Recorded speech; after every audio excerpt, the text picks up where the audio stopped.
Good evening, fellow viewers, and welcome to tonight's episode 4 of Tag Talking with Ryde-Eastwood.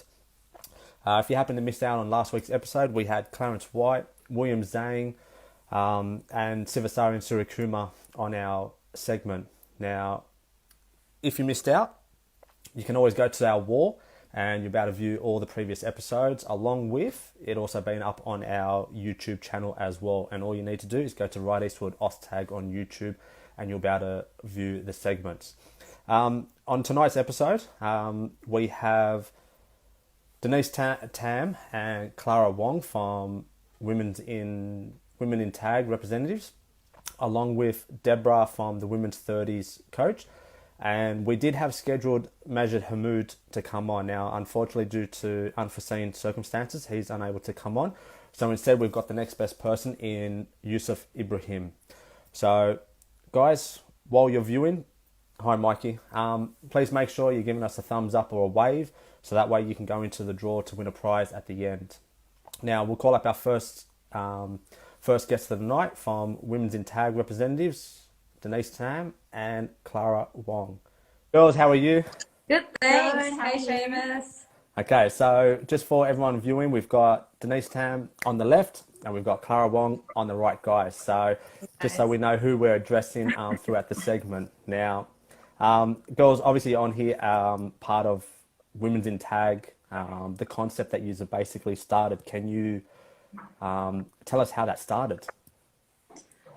So Women in Tag is basically a not-for-profit organisation. So we started last year, and I'll get Clara to elaborate how we started. But basically our main purpose is to support women and empower women and girls of all ages to start playing tag and get active. Yeah, so actually, it was at the end of our first State Cup campaign. And for a lot of us, that was our first time playing representatives as well as a women's team. We didn't do too well in terms of the scoreboard, but I think we had the most fun out of everyone on the field. And out of that, it was our final night. We were having ice cream at the old parlour in Coffs Harbour, and we were just reflecting on the time that we had during State Cup. And we were like, this was so much fun. We learned so much about tag, and you don't really get the same opportunities in your social comp. So we were like, why not do something more and give ourselves and other women more opportunities to play? And so it was just over ice cream that became a reality, and we were like, how do we get this going? And that's really how it all kicked off. So just that one night at the ice cream parlour. Well, it's always got to start from one little idea to basically bring a concept to what it is today. And it's not just you two girls involved, there are others involved. Can you tell us who else is involved in it? Yeah, we do have a really amazing team. So we've got Ellie as well, we've got Luba as well, and we've also got Jackie, who's a big Oz tag, I guess, character or person in the industry or field, and he's helped us a lot in terms of bridging that concept and making it reality, because he actually created his first tag gala day last year or the year before when we started, and we took a lot of the learnings there, and he helped us a lot. So we do have an amazing team behind us that help us get everything done. We definitely couldn't just do it the two of us. Well, that's pretty impressive. Now, last year you held your first event for Women's in Tag. Can you elaborate on what it took to basically make it happen, and obviously the purpose of starting it? Yeah, so we hosted our first gala on the 5th of October last year. It took like a long couple of weeks, or more than that, like 6 weeks at least, to basically organise it. But we basically had 8 teams compete. We had like over 100 people come from all over Sydney to compete against each other, which was really awesome. We're really lucky because we had a lot of support as well. We had our sponsors.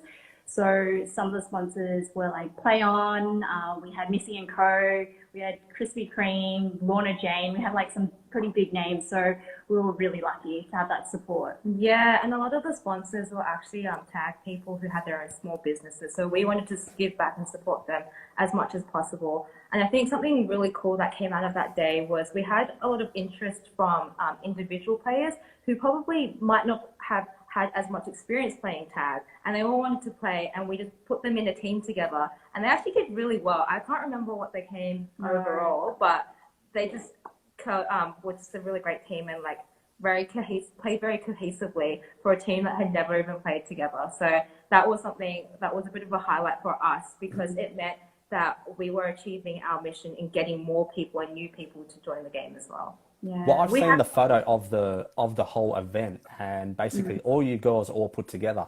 Now, obviously, being a male, seeing that must have been very empowering for a lot of females to witness something like that. Yeah, we had like great feedback from a lot of people that came, some people that watched. It was really encouraging to see, and I guess that's kind of why we're so pumped to hold our more events and more events, I guess, like this in the future. So hopefully we've got our annual gala day. Hopefully we're going to post that about late September, early October, but that's the plan, and we'll have more details coming out very soon. So beside the annual event, like, what ideas do you have that basically you want to become fruition in basically with your concept that you have? Like, you obviously got to keep things in motion. So what else is on the agenda? Yeah, so coming up, we do have plans where we want to be able to have a bit of a clinic for people to develop their skills a bit more and harness them. But in saying that, because we're so much of a community, we're very open to hearing other people's suggestions as well. So off the back of our first gala day, we opened it up to the people who joined and attended. And we've also put a lot of surveys and things on our Facebook page and other social media we want to hear what the people want and deliver against that, not just what we think people would want.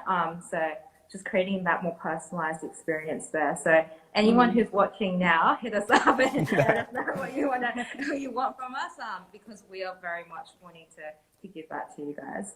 Well, it's good. It's good that you're open to suggestions and that, and obviously you want to put women's needs and interests first, that's the best way to basically make sure that a concept that you start continues and it's always rolling in the right direction. Yeah, exactly. Yeah. Okay, so let's talk about women's in sports. Now, I remember when I first started tag back 9 years ago. Now, the amount of females that were playing would have been probably around 25% or less. Now we see in competitions, there's a lot of mixed teams, there's a lot of females playing the sport. But how important is it to have females playing the sport? Yes, well, of course, super important. I mean, women make up 50% of the population. So in order to grow sport, in order to grow tag, you need to be open, give the opportunities for women to be more involved. Representation is super important. I remember when I was growing up, I didn't see, like rugby, for example, I didn't see a women's league or anything like that. So I didn't even know that was an option for me or a career for me to be able to play rugby. So just being able to have that representation, having that there, just shows girls and women that it's achievable and it's an option for them and it is a career that they can do. So, that goes for any other sport like tag. Yeah, and I think with that, often women feel intimidated because sports is such a guy-dominated thing. But if you take away the sports and the physical aspect of it, at the end of the day, OzTag gives you so many opportunities to develop skills that are transferable elsewhere as well, like work. So, communication on the field, teamwork, all sorts of great skills. And not only that, it's just good for your mental health as well, if anything, seeing some friends, getting some sunshine. So I think we just want to encourage more people to play and just have some fun with it, really.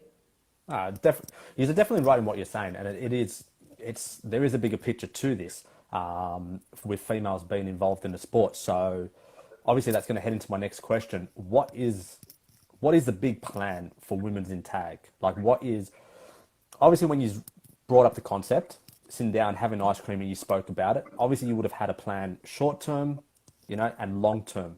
Where do you see this whole concept going? What basically makes you sit back and say, do you know what? This has been a success. I think success is we don't want to just define it to one moment, right? And then just call it a day and that's done. I think for us, it's a very evolutionary process. And to be honest, we're just taking it really step by step, listening and hearing the feedback from our community as well. But obviously, bigger picture wise, we just want to encourage as many people to get active, develop their skills, meet some friends, and just even if that's just the gateway, even if they don't stick with tag forever, I think it's just a good entry point into just getting active and being physically healthy. So that sort of thing. So is there anything that you wanted to add to that one? Yeah, like, from my own personal experience as well, I feel like a lot of women or girls don't know how to get into tag. Like, how do they find a team? How do they get a group of people together to even play tag if they don't know how to play tag? All those type of questions. And we kind of just want to be there to be that support. And we want to be there, if anyone has any questions, how do they get involved? How do they play? What skills do I need? What plays are there? Those type of things. We want to be there to basically support girls and women in tag. Yeah, and I think as well, sorry, to add to that as well. No, I'll let, yeah. The note on representation. I think the more women you see playing tag, the more it will seem like an approachable sport or something that you can get into. So yeah.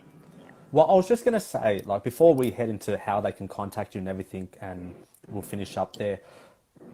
Obviously, me being a rugby league person, I've been around a long time to see men in league. Now, I look at their concept to being very similar to what you are basically doing within tag.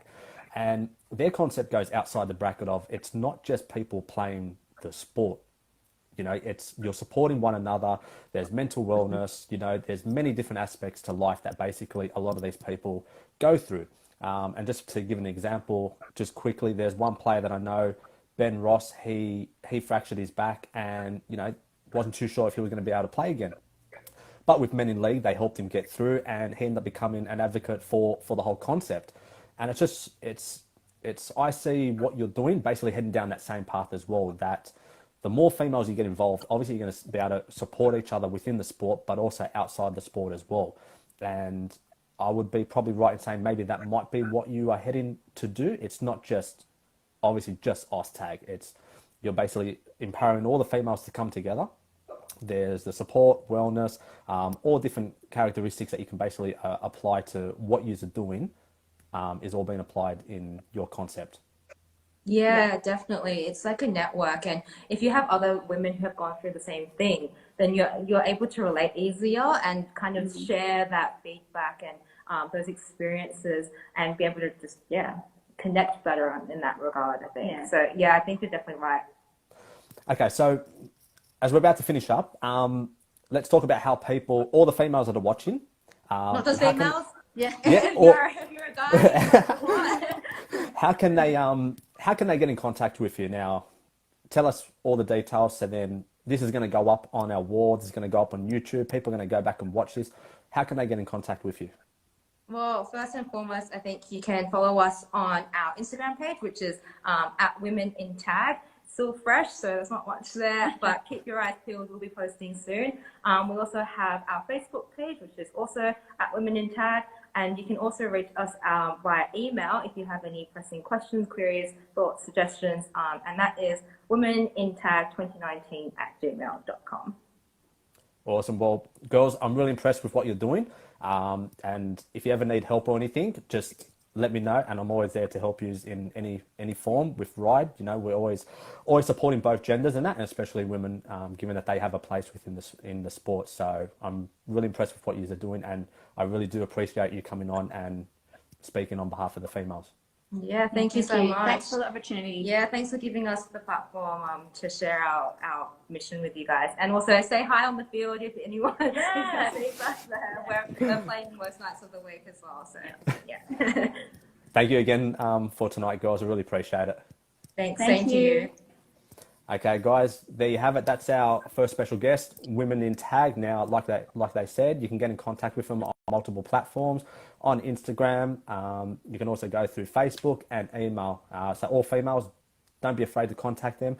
They are definitely a well-run organisation, and they are going to keep getting bigger over the years to come. Okay, we got Joey on, so we're going to bring him in as a new guest. Joey, how are you, mate? How's it going, mate? Look, I do apologise. I did tell you it would be a little bit later, but our second guest, she is MIA at the moment. So now, look, you are coming in on behalf of Majid Hamoud, but you know the team better than anyone else after spending a number of years in that team. So let's go back to the beginning of how you started in OzTag. Man, I started playing at school, actually. first, and then once I finished school, my first competition I think was at Homebush, and just made a local team there, man. That's how we all started. And then my first ever rep competition, I was playing for mixed Lebanon, and we went to New Zealand. I remember, and that was my first ever competition. And I think that was the two World Cups ago. So that would have been about 2012 World Cup. Yeah, exactly. Yep, 2012. The 2012 World Cup. That was my first ever rep tournament, man. So you've been around for quite some time, and you have had a number of you've been part of successful teams over the time. Can you tell us what some of those are, and what would probably be your most cherishable moment? Oh man, so the first bit, so I've played with the men's opens team, obviously the Warriors and the Titans. Yeah. And so I played opens a fair few years for them, and we were there. I was there when we were losing, and then we was there when we were winning, and then we were there for the men's 30s. So they're the successes that we've had so far. Well, it's a long list for you that you've had in the number of years that you've been part of. Now, we want to talk about this men's team that you were part of. Before they were successful, can you tell us what it was like beforehand? Well, man, so our team was never crash hot. So we'll just rock up to training every time. You know what I mean? We'll just keep on going through our sets, keep on doing the same things over and over again, and eventually, I think it was in 2013, 2014. We played our nationals and we came second in the competition. 2015. I remember that one. Yeah, 2015. 2015, and our team wasn't crash hot at all, but we just sort of gelled together, man. And we ended up coming second. That's where it all started from. And then slowly, we started getting other players coming into the team, and then we just all gelled together, man. Okay, so now that we're going to talk about this dominance of 4 years that this men's team has had, which on its own is a rare feat. I don't think we'll ever see anything like this again, especially in the modern time that we are. To be able to win 4 titles in an opens division I personally can't see it ever happening. I'm going to run off a little stat, just so everyone can understand the highlight of how successful this team and how hard it was to come by to even be part of this team. And you were very lucky to be part of it. So in 4 years, each time you go up and play, you have 16 spots available. So 4 years is 64 spots have basically went up, 64 players have gone up. But over that 4 years, only 26 players have been used.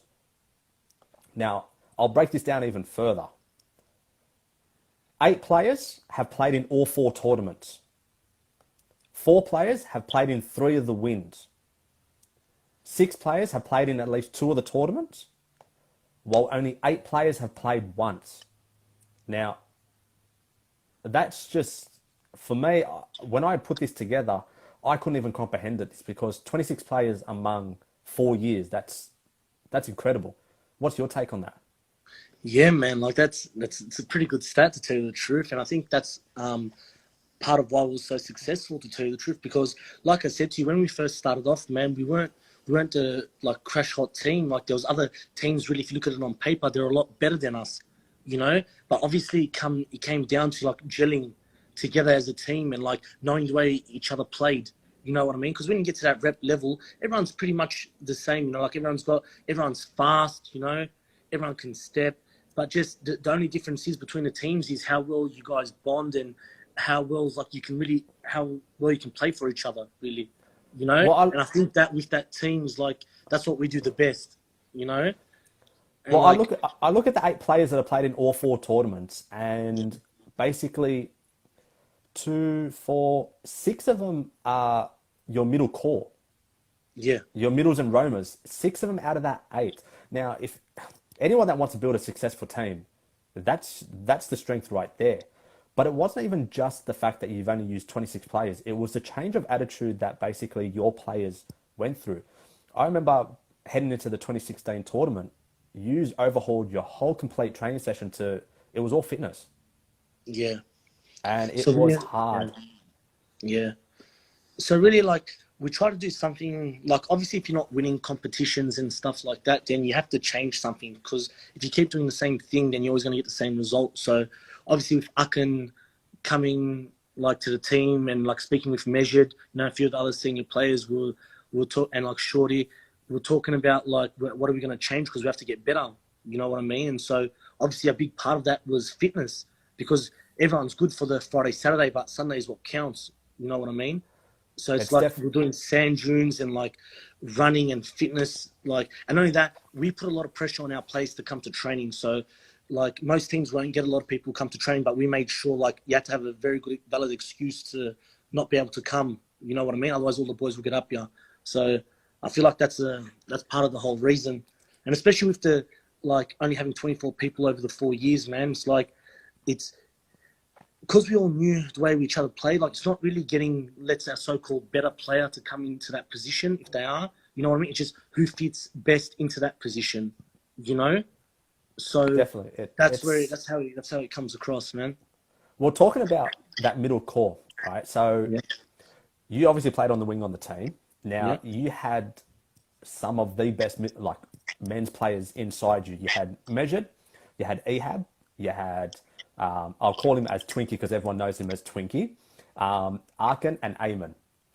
What was it like to be outside them as a player?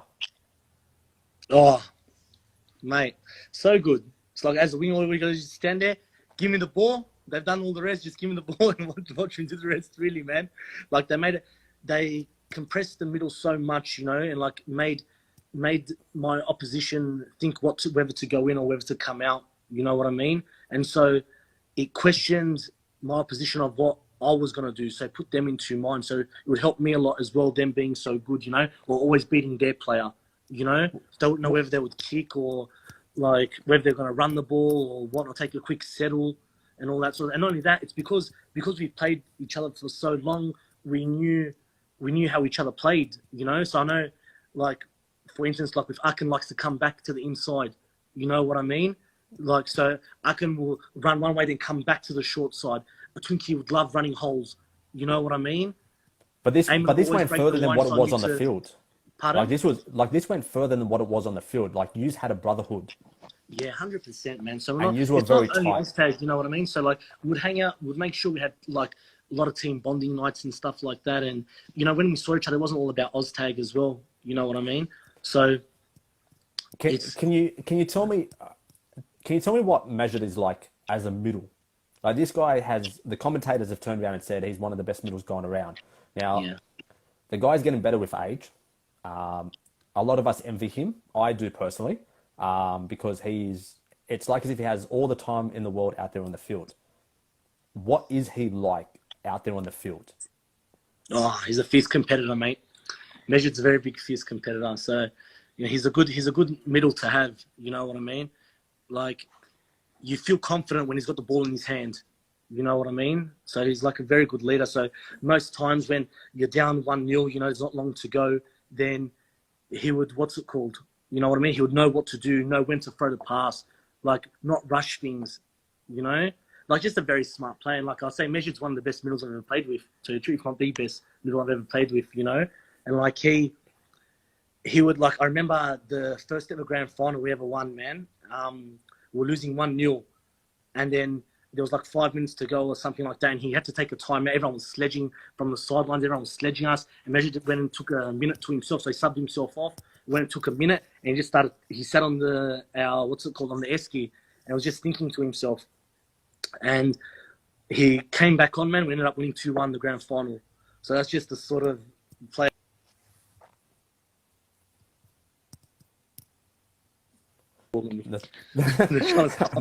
No, well, it's good that you're able to give us an insight into what makes him the person that he is. But let's talk about the team again. And after winning one title in any sporting world, it's always hard to back up again. You become the hunted out there on the field. How do you maintain that motivation, not to only go twice, but 3 times, and then for them to aim as a 4th? How do you even put yourself through it? Man, it's good. Like you get a taste of this. So once you've won the first one, you get a little taste of victory, and like you don't want to lose that, and you want to keep it up and keep winning. You know what I mean? But it was a lot of intense training sessions. You know what I mean? And I feel, and like we're not really worried about what the other teams were doing. You know what I mean? We're sort of just worried about ourselves and like how we can make ourselves better. So at training, man, training was some of the hardest games I've ever had was 18s, like against my own team. Oh. You know what I mean? And like it would be, man, I'm not gonna lie to you, we've had punch-ons in our own team. You know what I mean? Like I've heard you're the start of them though.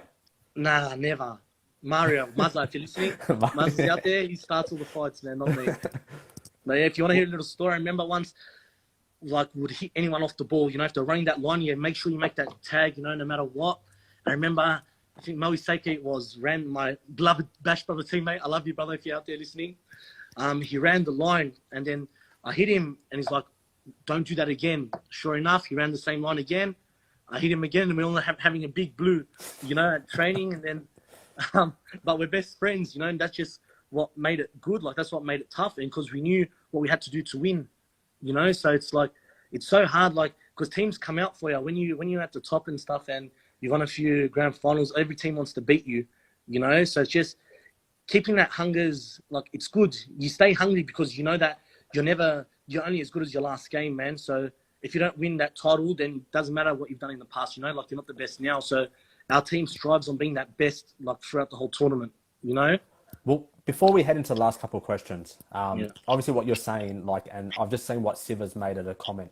Do you believe that all the hard work is done at training, and when you go up to the tournament, it's just executing it and that's it?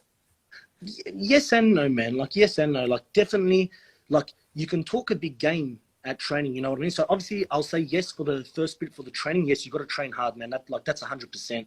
Like you got to come to training, you got to put in, everyone's got to be on the same page because it's no use learning a play and then half the team doesn't know the play, you know what I mean? But if everyone, like it wouldn't matter if people were injured because someone else could step into that position and know what to do. You know what I mean? So like I'll turn the wing, but there'll be times where you'd get pushed into the middle or, you know what I mean? And you'd know the position because you're there every day doing the same thing with the same boys. You know what I mean? And it wouldn't matter if the boys in the middle came out to the end.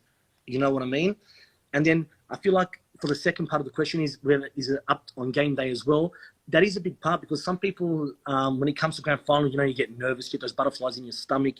You know what I mean? But I feel like our team embraces that. Like we love the challenge. So I feel like that's the difference. Yeah, I feel like that's the difference between us and all the other teams. Okay, so we'll head into basically the second last question that I'm going to ask you now. You went over to New Zealand in 2017 and you won the Champions of Champions tournament over there. Now, not only did you win it, you also became a trend setter. Basically, there were two players that you ran out there in a double split, which you see Twinkie slicing straight through and in the bonus zone. But then also there was another one where measured runs, hits a block, wraps around and slices straight through and someone scores out wide. Now, I've seen a number of teams attempting to do these. Even me myself, I've tried to implement it in my teams. What's your take on it? Do you think the boys are proud that they are a trendsetter, that they are starting something out there, bringing out all these big players and everyone else is trying to copy in them, but they can't replicate the same success? Oh, I wouldn't say if we're like obviously you're proud, man. Like if people try to mimic what you guys do, then it's a credit to the team and like what we're doing. So if everyone wants to be like us, then obviously it's a good thing, man. But in terms like it just depends. I'm a bit of advice for all the other teams. You have to know when to run those plays. Like those plays weren't just out of the blue, like in New Zealand when we won the Champions of Champions, you got to look at like the 3-4 plays before the actual play happens. You know what I mean? So it's like, I remember, I think it was me, Tamer and Nate, and Measure just gave us the look and he goes, Joey, keep it down when I want it. I'll look at you when I want the ball. So obviously me, Nate and Tamer, we all play together. So we're just having fun, rolling the ball up. Measure gives me the look and then I'll give it to him. Then the rest is history. You know what I mean? So it's just like knowing when to do those plays as well. And there's a time and place to do it on the field. Yeah, 100%. 100%. Okay, so into the last question that I have for you. Now, You're a character. You're a teacher, but you are an absolute larkin out there, all right? and you're an absolute pleasure. You know, I'm pretty sure all the boys from the 30s would agree. Even the men's team that you're part of, you know, would all agree. What is this whole the big bank about? Because you brought it. Because you before you answer it, you brought it in when I was coaching you for the 30s, all right? But I don't even know the full background about it. How did you even bring it in? What made you bring it up? Tell us the story. Well, we started it in the men's, man. So obviously our men's team, we pride ourselves on, like, I know we've got a lot of good attack, but man, there'll be tournaments where teams throughout the whole tournament, so the 9 games we've played, teams would only score maybe 9 tries against us, you know, like throughout the whole tournament, you know.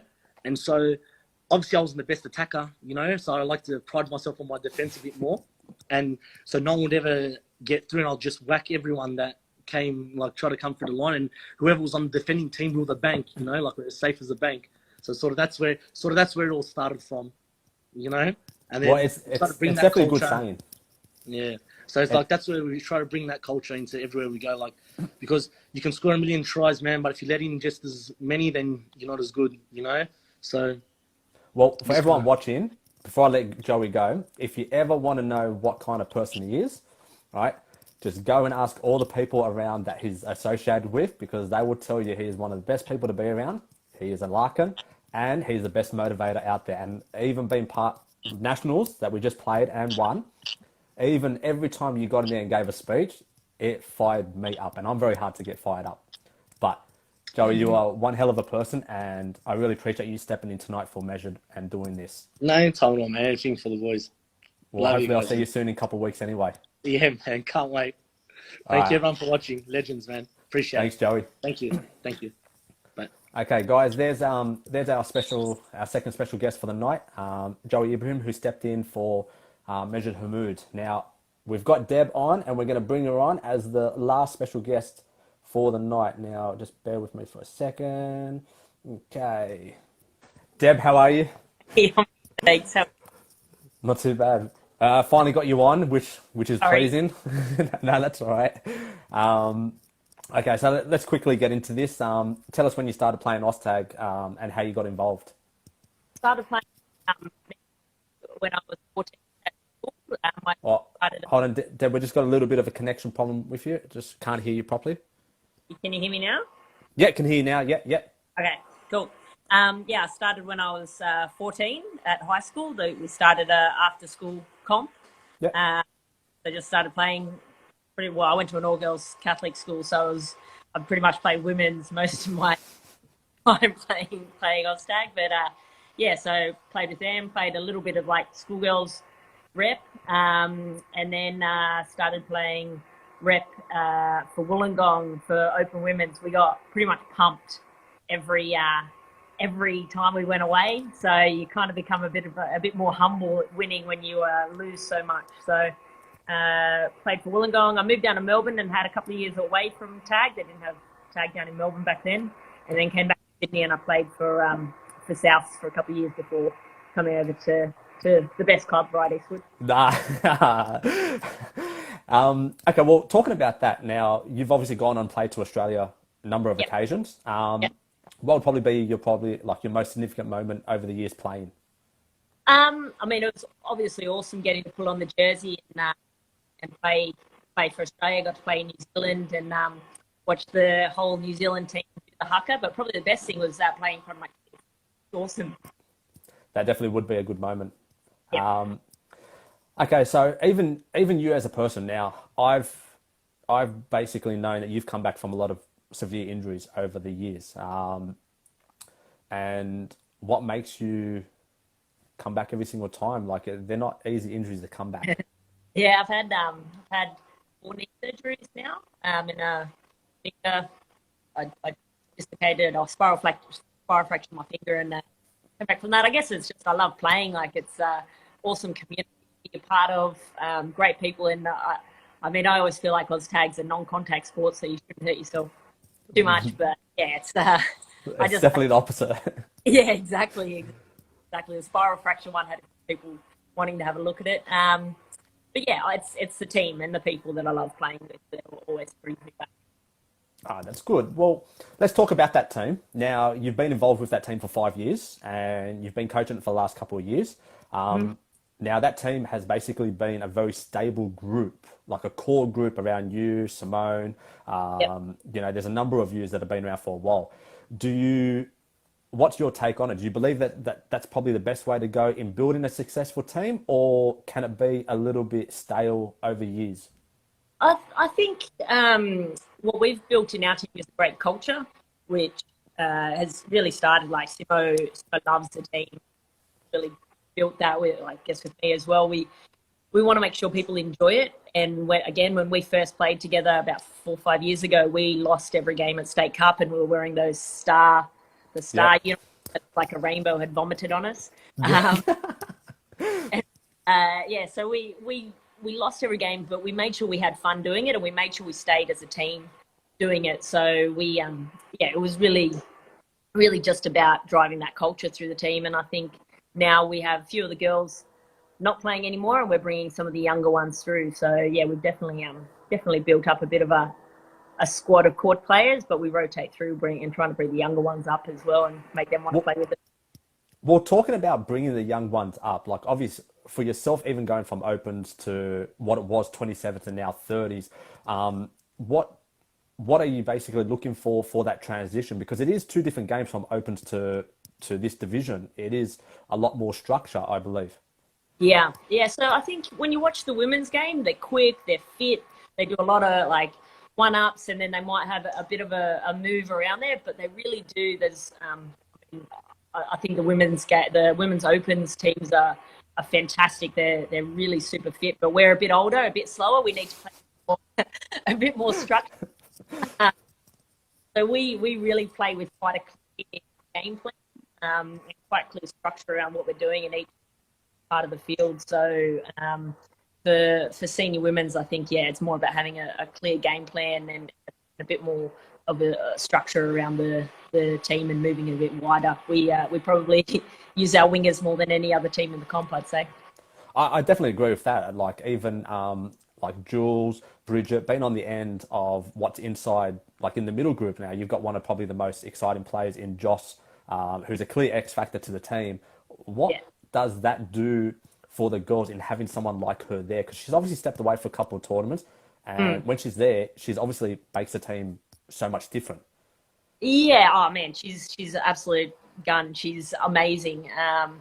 So for us as a team, I think you definitely don't build the game around one player, but you get super excited when you know Joss is going to be there. Um, Whilst we play with a lot of structure, Joss brings that extra little bit of magic to the team that she can do things off the cuff. She can play structure. She can play what's in front of her. She can put through a little kick, and I think it brings a lot of excitement to the team and a lot of confidence when she's there on the field with us as well. Well, just with the last question that I'll ask you now, with the group of girls who are all wonderful ladies, each in their own, what excites you about the group, and what does the future hold for them? Um, what excites me about the group, I think there's a lot of new young talent coming through. So we've got Jess O'Brien, who is amazing. I'm pretty sure she made the Aussie team on her Yeah. first tournament. Also bought Mel Kissimmee. So there's just the new dynamics coming through that are exciting from an individual player perspective. And then I think going back to the fact that we've had a core group of players for 4 or 5 years now, that every tournament you can just take things up a level and take things up a level because you're not going back to the beginning trying to teach a whole group of 16 people how do we play our style of game. So I'm just excited to know that there's a group of girls in there that know how to play tag and they want to play it for each other. So yeah, it's an exciting time ahead for us. Well, I wish you good luck at State Cup. Obviously, you've got a long time to prepare now, so hopefully you will put in the best performances out there, which you always do. So I don't have any doubt about that. But I really do appreciate you coming on tonight, Deb, and giving up your time for this. Yeah, no problem. I'll talk to you soon. Bye. Okay, guys, that's our special guest for the night. Now, if you are tuning in and you are yet to give a thumbs up or a wave, please make sure you do so before I close the segment. Now, next week we have John Florio, who's been involved in Oztag for a long time and has actually run comps within. He also runs the business Play On Products. We also have Michael Poon, who is the coach of the second men's team. He'll be joining in. And lastly, we'll have Simone Malaro, who is the coordinator of the Junior Oztag, a life member and also part of the women's 30s team that Deb just spoke about just now. So those three special guests will be joining in next week. Now, also, while addressing that, I've also had a message come through from Majed Hamoud, who sends his apologies again. And what we're going to do is we are going to organise that I'm going to have a one-on-one session with him where we will talk about everything and what makes him the tag player that he is, along with all the success that he's had over the years. So he is classified as one of the best middles going around, and a lot of commentators do agree with that as well. And that's why when you watch back and see all their highlights, he is the centre of their success that they've built. So once I finish all these 9 segments that we've basically had 4 already, I will then get one as a personal one-on-one, and this is his way of saying sorry for not coming in and sharing the information with you directly. So guys, make sure that you give us a like when this video goes up. I really do appreciate you supporting the concept, and I hope you're all enjoying it. The feedback has been overwhelming, so I'm very grateful for this, along with the team that are helping out and producing all the advertisement content that goes up for you. So we're only a matter of weeks away from starting back up, so things are exciting and things will continue to build. So like I said, we've got next week John Florio, Michael Poon and Simone Malaro. That'll be episode 5. We've only got 8 episodes, followed by the final one where I will do an interview. I'll be interviewed myself along with the prize giveaways. So guys, I really do appreciate you tuning in, and I hope you've had a wonderful night watching.